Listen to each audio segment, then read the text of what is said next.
7 years ago, a British woman died after she got caught up in a Russian attempt to poison a former Russian agent living in Salisbury in the UK. Today, an official inquiry said that Vladimir Putin, the Russian president, was morally responsible for her death. What else was found out by this inquiry? We'll discuss on the latest episode of the BBC's daily news podcast, Newscast. Hello, it's Adam in the Newscast studio, and today we got the final official report from the inquiry into the Salisbury Poisonings in 2018.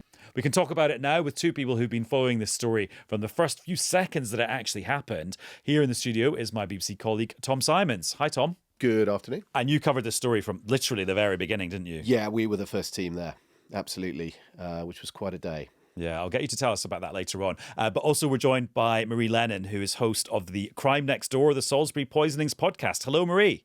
Hi. And you also have covered this story for years and years, haven't you? Yeah, I'm a locally based journalist based in Wiltshire. So, yes, this was a huge story for us and I've covered it ever since. And Marie, just explain how Dawn Sturgess got caught up in this in the first place. Yeah, so I suppose the incident really started in March 2018 when Sergei Skripal and his daughter Yulia were taken to hospital. Wasn't sure the circumstances at first, and then it turned out they'd been poisoned with what ended up being Novichok, a nerve agent. They miraculously, perhaps, recovered from that. And then it was 4 months later that we got the news that two people had been taken to hospital from Wiltshire, 10 miles away in a town called Amesbury. And it turns out they were Dawn Sturgess and Charlie Rowley. And it was the same substance that they had come into contact with. The circumstances this time were not so hopeful in the sense that Dawn died in July 2018. With Sergei Skripal, it was alleged that 3 GRU agents were involved in that attack, and they spread the Novichok on his front door handle, but had left the container of Novichok somewhere in Salisbury, and it was discovered by Dawn's boyfriend, Charlie Rowley, who unwittingly gave it to her, thinking it was perfume. And Tom, this inquiry, what questions about what happened to Dawn was this inquiry trying to answer? Well, certainly to explain what happened, and I think the inquiry's done a pretty good job. The only thing we really don't know is how the bottle of this Nina Ricci perfume, which had been effectively made up by the Russian agents, how it ended up in Charlie Rowley's flat. Because Charlie Rowley's evidence is pretty difficult to untangle. He's not clear where he found it. And there's a few months where it seems it was in his possession, but it ends up in the flat. And sadly, Dawn puts it onto her wrists, and that's was really a death sentence, frankly. And the question of whether that could have been prevented is also looked at by this inquiry. And effectively, I think what they're saying is it probably couldn't have been prevented by the British intelligence security services. But there are some sort of learning points, which I think we'll probably want to talk about. We'll talk about the big picture, but Marie, just on Dawn's tragic fate, I mean, this report finds that even before an ambulance arrived, she wasn't going to make it. Yeah, it found that despite the efforts of all of the people that treated Dawn, she suffered an unsurvivable brain injury as a result of her exposure to Novichok. And we heard quite a lot in the inquiry about how that happened and why it was so devastating for her. So the fact that she got this liquid and probably put it on her wrist, it went directly onto her skin, into her bloodstream, but she probably also inhaled that Novichok thinking it was perfume, and as a result suffered a huge consequence, and as I say, an unsurvivable brain injury. So by the time the paramedics arrived to her and treated her as best they could, and then also got her into Salisbury District Hospital, yeah, as you say, there was no hope of her surviving. And then, Tom, in terms of kind of the more geopolitical bits of this inquiry, okay, the government at the time said pretty quickly Russia's responsible for this. What sort of difference is made by this inquiry finding that too? Well, the first thing is there was a big police investigation, despite the fact that they were never going to be able to arrest these 3 Russian agents. But they did very clearly identify these 3 men, albeit by code names, who were in Salisbury that day, who were in London, and carefully planned this attack on Sergei Skripal. What this report says is they would not have done this without it being signed off by their superior officers, and their superior officers would not have signed this off without the Russian president, Vladimir Putin, wanting it done. Now, the report is pretty clear about that. Now, there is this unpublished closed report that we don't know the contents of. Perhaps there's more detail in there about what the intelligence services know about all of that. but the chair of the inquiry is clear. Oh, yeah. Marie, just expand on this second report, which you, I and Tom will probably never see. No, there was a series of closed hearings that happened after the open hearings at the end of last year. And yeah, we won't understand what happened in those hearings or perhaps what recommendations came from those hearings, because of course there's a lot about how spies live and perhaps work in the UK that we aren't privy to hearing about. So I think, again, that's why the family says there is still some unanswered questions around all of that. What I thought was interesting, back to Tom's point, is that this would have been an order which came down from President Putin. And I think in the report, the chair said that actually the people suspected of doing this, actually being caught wasn't that much of a problem. This was seen as being a demonstration of power, the fact that they were able to turn up in Salisbury and carry out this act. It was about sending a message to the world. And Marie, for the families of the people involved, and also, I mean, we have to remember there were police officers who were at the scene who got sick as well as a result of this. Has this felt almost a bit like the trial in court that they wish could have happened? Yeah, it's because they will never get that sense of justice, because those suspects cannot be brought to justice in this country. They're Russian citizens. So I think for the family, it's important for them to see all of this in black and white, to really get to understand the decisions that were made at the time and why those decisions were made, and to have some sense that this is now in the public record. The family also wanted to have some reassurance from this process that something like this couldn't happen again. That wouldn't be possible. I think they're left slightly wanting on that aspect. And they said they do have some concerns that from this report, no recommendations were made. So perhaps it hasn't achieved what they wanted it to. But they feel that now that all of this is being put out in the open, in probably what was quite a grueling process for them, they are now able to have Dawn back. Dawn became a mercilessly public figure because of all of this. And now they feel that they can move to the next stage of their grieving process for her. And also, Tom, some misapprehensions have been well and truly cleared up from this. For example, the suggestion very early on that Dawn might have been on drugs, that is put to bed. It is put to bed, and it was quite important because the inquiry report says that the police thought that she had some history of drug taking and therefore assumed this was a drugs overdose. Now, this is despite the fact that some months before Salisbury has happened, which is definitely a nerve agent. So they assume it's a drugs overdose. And the inquiry says that at one point, police officers actually crossed a cordon and went into the property, perhaps not taking the right precautions. But the family of Dawn Sturgess say she has been vindicated. She was not somebody who had taken drugs, and this report makes that clear.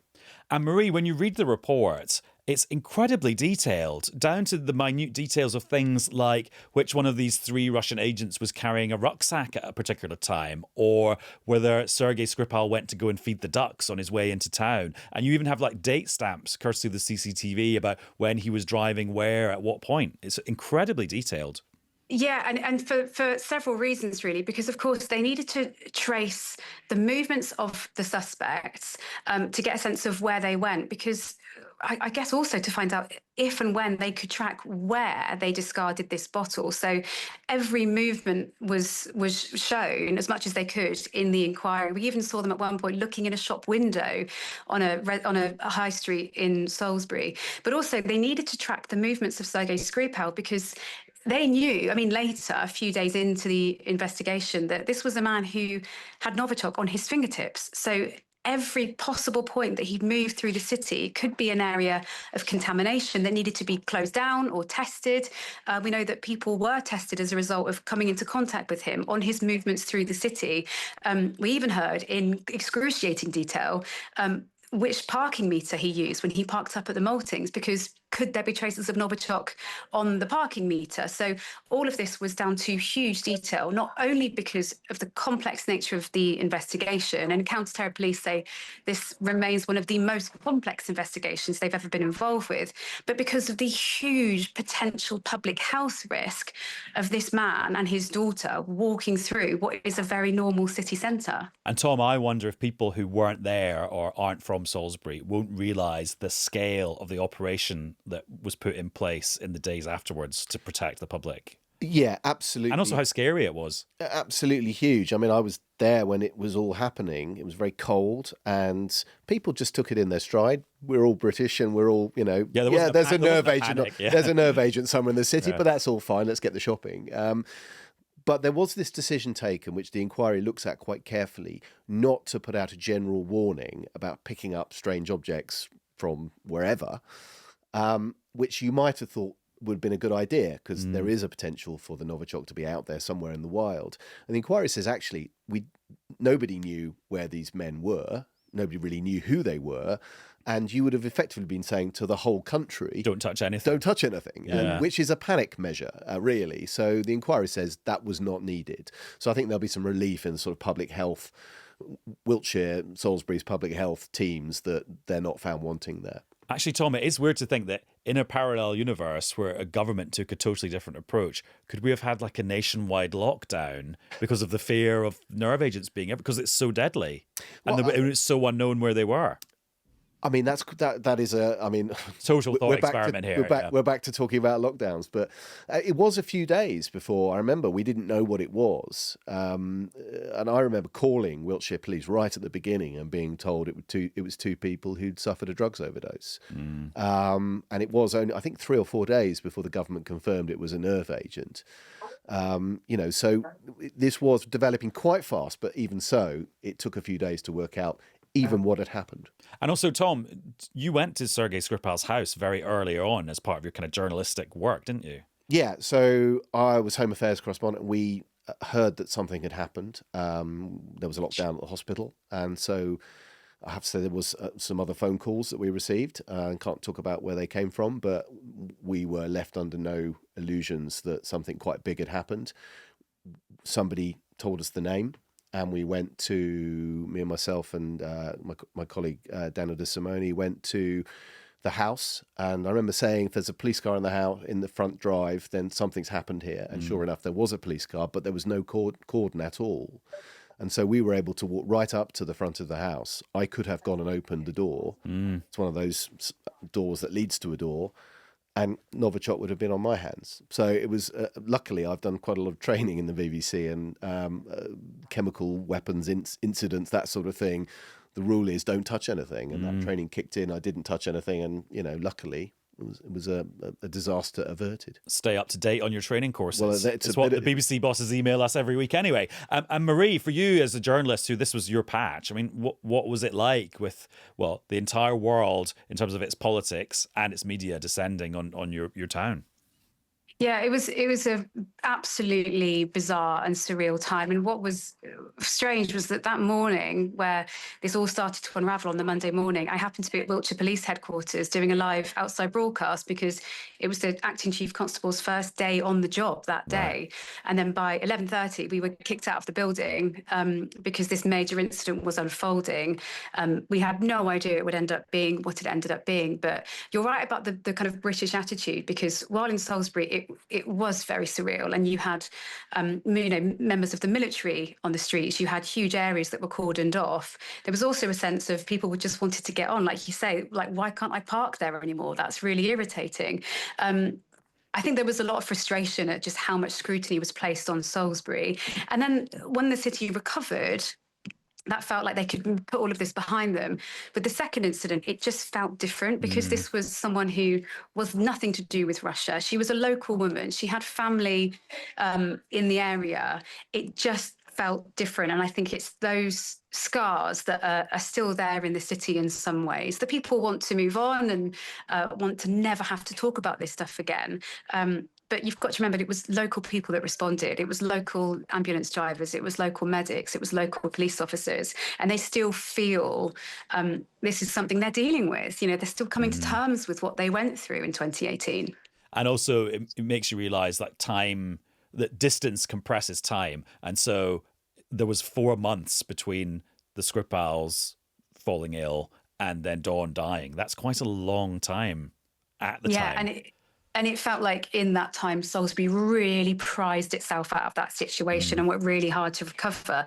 I mean, my goodness, I remember that was the year of the royal wedding of Meghan and Harry, and we threw a huge party on the Cathedral Green in Salisbury with thousands of people as a way of kind of saying, look, Salisbury's open, we can enjoy the summer, we can start to move on from all of this.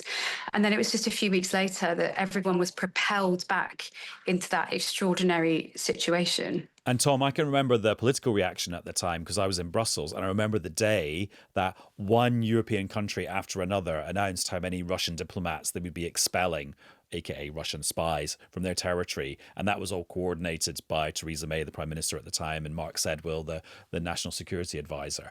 What's been the reaction today to this? Well, interesting, Theresa May has commented on this. I think I'm right in saying she must have ordered the inquiry in the first place.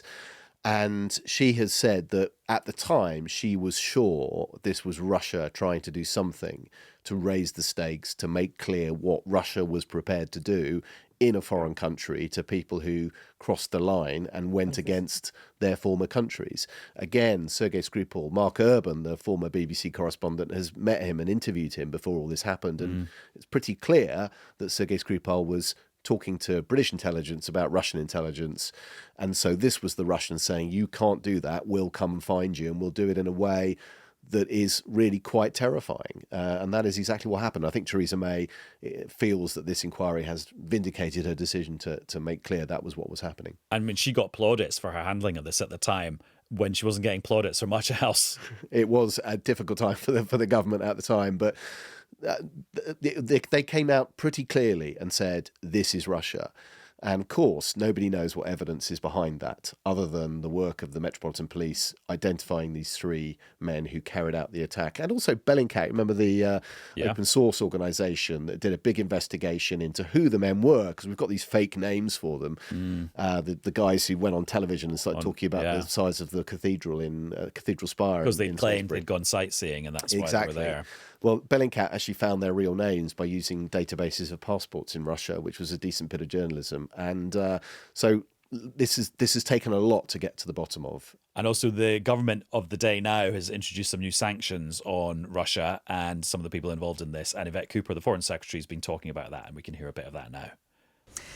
So partly this explains the strength of our response to support Ukraine, because we can see that those threats from Russia to Ukraine have direct consequences across Europe and for us. And that's why we're supporting them with military support, but also with support for their energy infrastructure and beyond.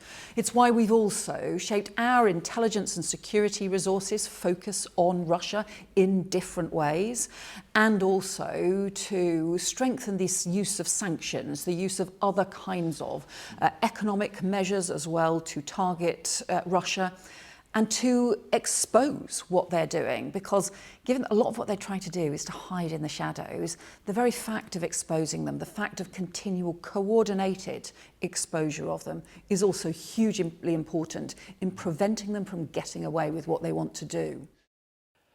So that's brought us right up to date. Marie, how has it felt just covering every twist and turn of this and doing the podcast, which I should say is still available to listen to on BBC Sounds?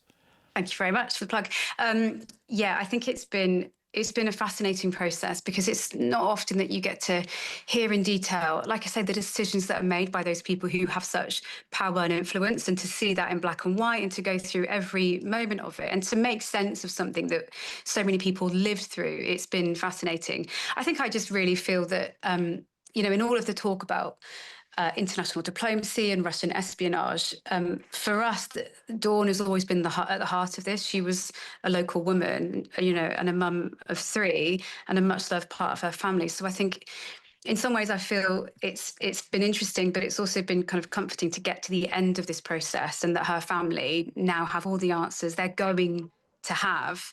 But yeah, it's been a fascinating process. Well, thank you for covering it in such detail for us on the podcast. And Tom, just a last question for you. And it's quite a difficult one because it's comparing different periods. But I'm just thinking that you and I have worked at the BBC for quite a long time. There have been stories about Russia doing bad things on British soil for quite a few decades now. How do you compare stuff that's happened, like the Skripals, like the polonium poisoning in the noughties, and the fact that we've got an increase in kind of Russian activity with people saying they're flying drones over European airports? Does it feel like 'twas ever thus, and it's just different forms of interference, or does it feel different now? Well, I would go back to what Theresa May has said today, and she clearly had much more access to what the intelligence, security service and intelligence services knew back in the day, back in 2018. She has said that this was the beginning of a campaign that led to Ukraine being invaded effectively, and war is a different and included kind of thing. things like MH370, the plane. Exactly. And it's quite clear there is a sort of shadow war being fought now by Russia. And in a way, it's surprising, and thank God it hasn't happened, that we haven't seen any further attacks on individuals on British soil like this. But as you say, we are seeing incursions here and there. Mysterious ships appearing in the channel requiring the Navy and the Air Force to turn out and follow them, that sort of thing happening all the time. It is all very worrying. And I remember back on the first night in Salisbury, the men in spacesuits, like the film E.T., searching the Maltings, and it's just amazing to think that so many years afterwards we're still talking about it. But it was a very significant moment in British history. Tom, thank you very much. Thanks a lot. Now, the government has been accused of Grinch-like behaviour by cancelling some of the expected elections in England next year for the new directly elected mayors in various parts of the country. What is going on, and what could the possible explanation be? The person who knows is our local government expert, Alex Forsyth. Hello. Right, Alex, I'm a bit confused about what is being postponed and what is not. I don't blame you. It is getting a bit confusing, but brief bit of background. So the government's proposing this big change to the way that local government in England works. So it's reorganising the way that councils are structured. But it also wants to create a lot more mayors across England so they can transfer powers out of Whitehall to these mayors over things like transport and planning and skills. So some of the areas who are working on these plans are a bit more advanced than others. So there were 4 areas where there were elections for these new mayors that were due to be held in May next year. And those 4 areas are Greater Essex, Norfolk and Suffolk, Hampshire and the Solent, and Sussex and Brighton. However, what the government has said today is that it is minded to postpone those 4 elections for the 4 new mayoralties in those areas for 2 years. And their argument is that it's going to create enough time to get the kind of organisational structures in place to support those mayors. So in the government's words, when they do get elected now in 2028, they can get up and running. I mean, do we know what sort of structures they're talking about here? I'm guessing it's not like furniture for their offices. No. Or maybe it is, I don't know. No, it's really not. It's structures. It's like kind of those not tangible structural things. So it's two things, basically. The first thing is back to the council's point. So the plan is that they are changing from what's called a 2-tier structure of local government, where you've got county councils that have responsibility for some things like social care, and then you have district councils underneath the county councils with responsibility for other things like planning. That's a really, really, really basic summary. They do a whole lot more than that. And what the government wants to do is change that into what are called unitary councils that do everything, that provide all the services. So that's going to mean like totally changing the way that the council structures work. And what they're saying is they want to get those structures in place in these places before the mayors come in, as well as what are called strategic or combined authorities, which then are sort of umbrella authorities that sit above the councils with the mayor at the helm of them.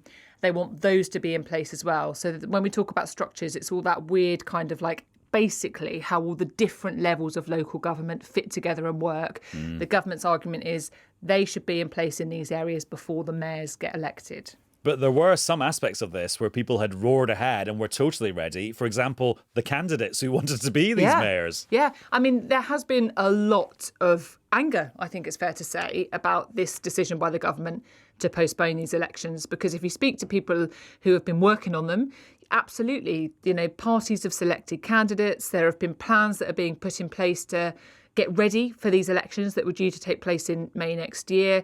There's been quite a lot of work done on setting up these strategic mayoral authorities as well. So even in some cases, I'm told that sort of adverts have gone out for staff to work at them. Now, some of that will carry on, elections aside. And the government has said that it's come up with this funding package for these areas that are set to get new mayors, and they'll start to get some of that funding come down in the next few years. But yeah, I mean, there is real anger about it. So the political parties, I think every opposition political party has expressed some form of frustration or anger at this announcement. Some of them are saying it's a sort of denial of democracy. Others are saying this whole planned reorganisation of local government, including the creation of these mayors, is all a bit of a mess, is the word that some of them have used. Others are pointing to the fact that local authorities and other people across the local government sector have been working pretty hard on this. And, local government is a sector under strain. And they're saying it's not right that there's sort of chopping and changing in all of this. So, it's prompted an awfully strong reaction, this decision by the government. For example, this one from Reform UK leader Nigel Farage. The whole local government reorganisation is a dog's dinner. The public don't understand what's going on. You're asking people in Clacton to vote in local elections year after year after year. You're telling them we're going to get rid of a district council that they know and understand and respect and replace it with a pretty amorphous unitary authority. So, if that is going to go ahead, clearly it is, I don't like it, but clearly it is, you need a senior elected figure.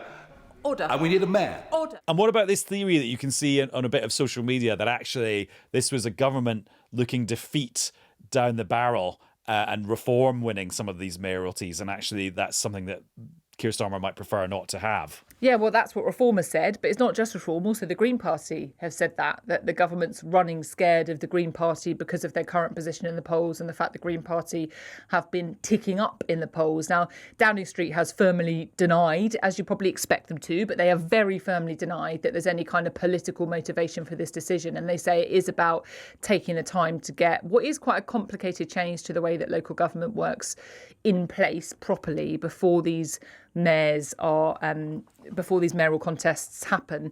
And it is worth saying that, there was another kind of question to this that I certainly had in my mind when I heard this, was what that would mean for the council elections that are due to take place next May. And the government has said that it is going ahead with those council elections as things stand for next May. So there's still going to be a really significant electoral test come May, not just in English local councils, but also, as we know, in Scotland and in Wales. So, I think, that has been an element of the pushback today from some of the opposition parties, the government denying it's political. But that doesn't take away from the fact there are lots of people, Liberal Democrats included, the Conservatives, who are all saying that they think part of the problem of this is that, there's been, as this process of reorganising local government has gone on, there's been quite a lot of changes, chopping and changing, and that has had an impact, of course, to the people who are trying to make this work on the ground, as well as the claims from the opposition that this is a sort of frustration of democracy.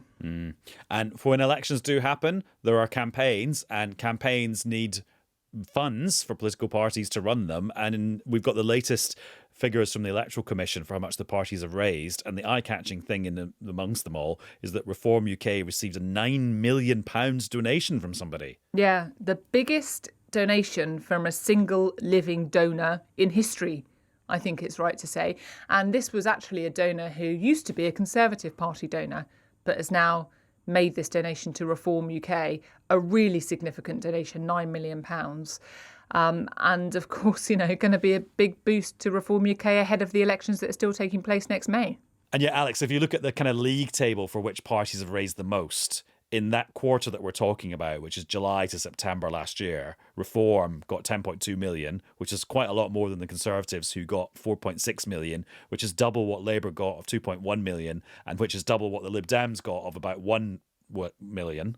But then if you look at the whole of the preceding year, so from July 2024, the Tories beat Reform when it came to fundraising. Yeah, I'm glad you had those figures to go through.